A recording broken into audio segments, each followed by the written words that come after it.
Hello everyone, my name is Andrew Folkler, and I would like to thank you for all the support you've shown in these videos. In this video log, I will continue my description on parental alienation and how it is affecting Jacob. My last video discussed on how complete isolation affects the child and how alienating parents utilize this to sever the cord between children and the non-custodial parent. This video will continue on to discuss how alienating parents exploit the fear of abandonment and use that against the child to enforce the alienation.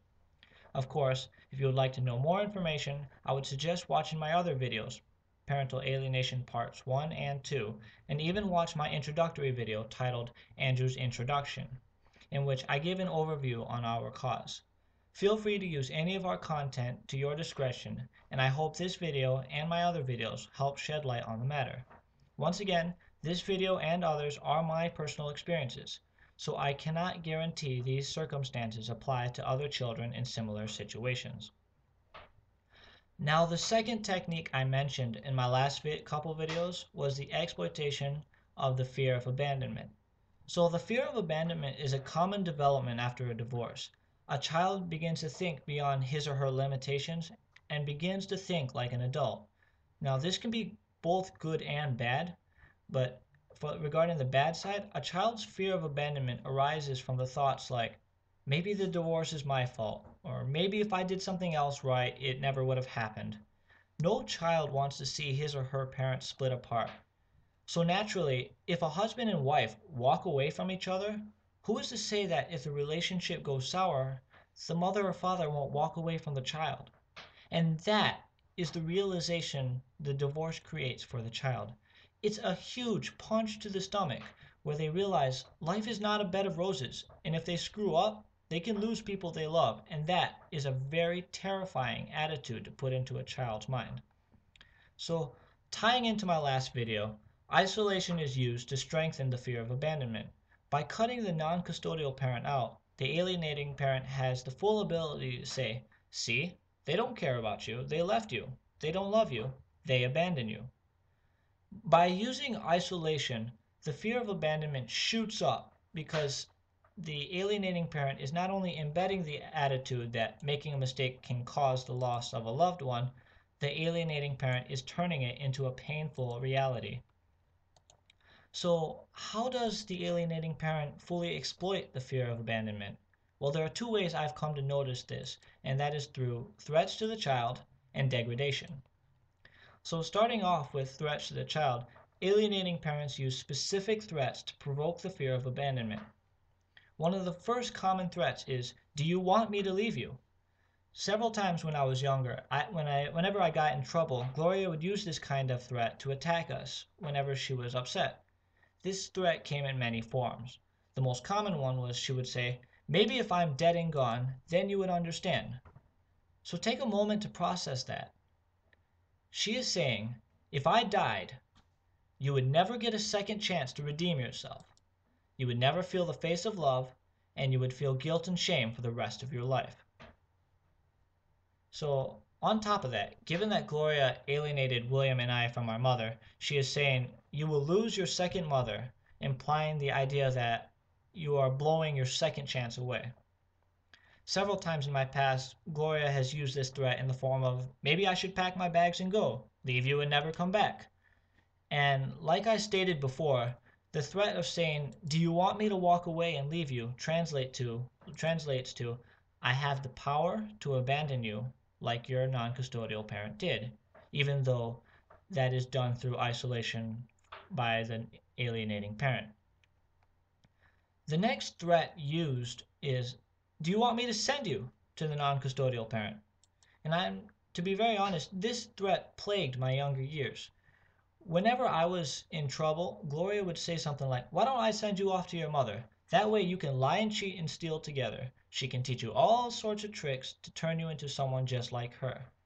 And what this did was terrify us and leave us in fear that not only will Gloria leave us, she will also force us to live with the person we were taught to despise and hate. In our case, that would be my mother. Gloria's painted image of our mother made sending us to her to be the definite form of hell. And Now, the last threat I've seen used is the threat of kicking you out. In April 2013, Gloria moved in with her boyfriend, taking 90% of the household items, leaving behind only broken furniture, chip plates, glasses, etc. She then canceled the lease of the house we were living in and made it clear that 1. My father was left to fend on his own, and 2.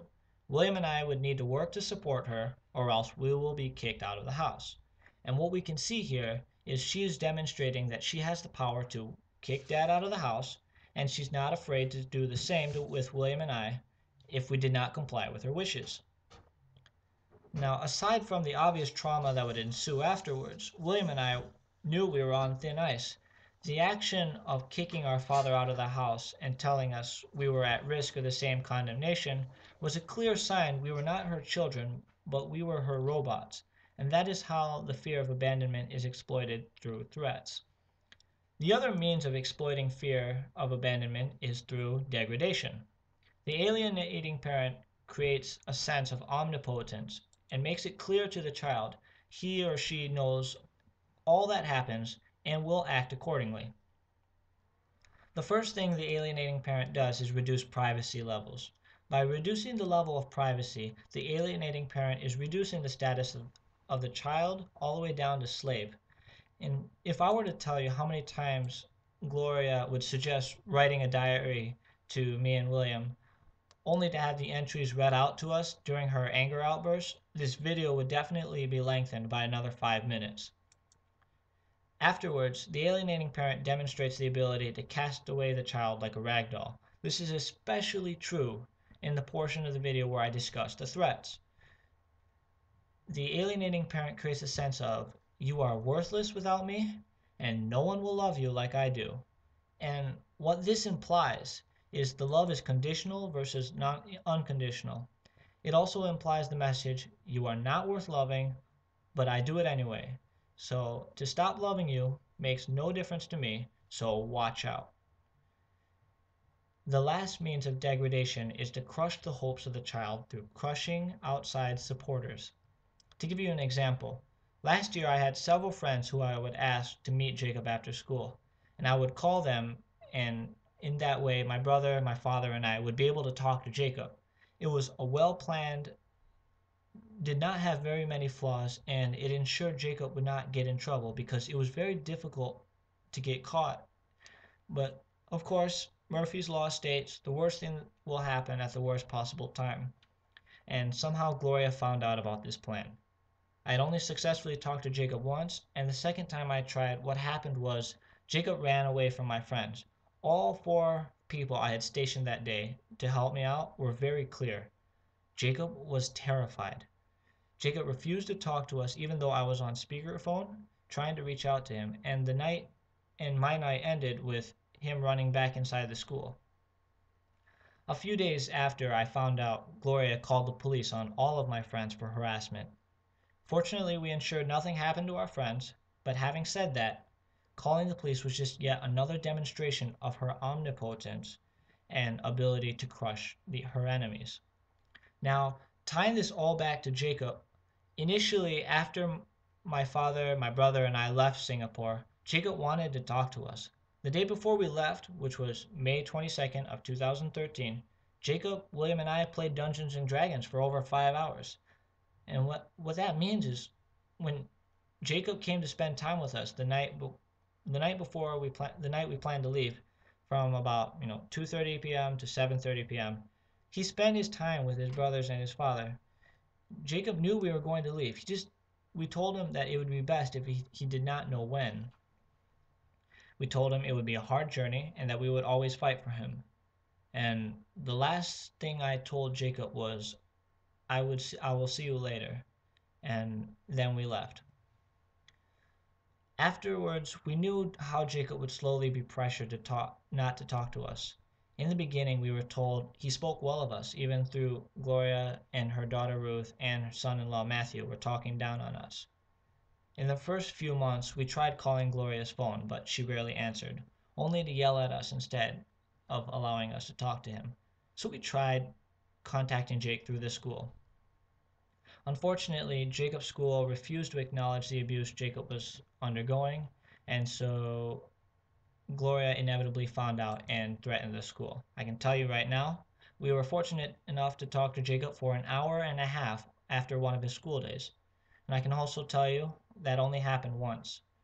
After Gloria shut down our support from Jacob's school, she changed her phone number and then took steps to ensure Jacob would not speak to us. So what this all means is Jacob does want to speak to us. He's just afraid he will be either abandoned or at the very least punished. One of the most common messages we get from Gloria's side is them saying, "You abandoned Jacob," over and over and over again. This message is everywhere. So why should we even think that they don't tell Jacob this over and over again? By telling Jacob constantly he was abandoned by us, he is put in the same scenario I discussed earlier. The last thing I will address before I conclude this video are the messages from two individuals from Gloria's side, Aaron, her son, and Matthew, her son-in-law. To address Aaron first, he sent me a Facebook message stating that I should take the website down because I was negatively affecting Jacob's emotional state, relationships in school, and I was putting him at risk for applying for future jobs. It was stated I was deceiving myself into believing that Jacob wanted to live with us and that we, of course, abandoned him. Now, the reason why I saved these comments for last were to show how their comments link to the exploitation of fear of abandonment. Aaron made it clear that this campaign is detrimental to Jacob's development. He is telling me to give up and accept the title of the man who abandoned his brother. Yet this campaign will shake up Jacob's emotional state because he's being faced with the truth one more time. Unfortunately, his fear of abandonment will shoot up, but that is due to the fact that Gloria and her supporters have been telling him all along that we abandoned him. As far as saying this campaign will affect his working life, that is beyond me. But anyways, what this message showed me was two things. First, Jacob now knows there's a web page and a Facebook page in his name. Second, we are moving forward in this campaign for Jacob. The one quote I've used throughout this campaign is Mahatma Gandhi's quote, "First they ignore you, then they laugh at you, then they fight you, then you win." We're reaching the point now where they are fighting us. What will most likely happen next is they will post long rants of their side, and most possibly they will coerce Jacob into doing a video saying he does not want to live with us and that he is happy where he is. And I can guarantee you this will hurt him immensely. There's no doubt about it. Regarding Matthew and his comment on both the Bring Jacob Folkler homepage and our YouTube channel, there's not much different to say. Matthew said relatively similar things, that we are being cowardice for not allowing them to express their side, that there are two sides of the coin, and that we have been speaking untruths and outright lies. I mean, feel free to go to the YouTube comments and see for yourself. Matthew has commented on all of our videos saying the same things. He even left his contact information for his side of the story. But what was most uplifting was to see our supporters challenge and question his comments. I mean, that was amazing. I will tell you honestly, I was unsure how I would handle it when Gloria's side finds out about my campaign for Jacob. But you guys have given me strength. Now, one of Matthew's comments said Gloria encouraged us to talk to our biological mother. Yeah, I definitely need to show you a few letters sent to my biological mother from Gloria. Then we can verify if his claim even stands true. Not to forget, Matthew joined the family in late 2010, primarily to take care of Ruth, who is Gloria's daughter, which was, 4 years ago? Another comment states that it was my father that enforced the alienation from my biological mother. As for that comment, I will have to address it in a future video. Matthew also commented that we were free to call Jacob anytime, we just need to call. And you know what? My next video will be a phone conversation between my father and Gloria, and I will leave it to you to decide if his statement is true. Now, I've definitely already gone way too far in this length of this video. I would like to thank you all for the support you've shown. Feel free to ask any questions in the comments below. Also, if you have not done so, I urge you to subscribe to our website at www.jacobfolkler.com and like and share us on Facebook at Bring Jacob Folkler Home. Follow us on Twitter, username at the Folkler Team. Once again, Thank you so much, and with your help, we can bring Jacob home.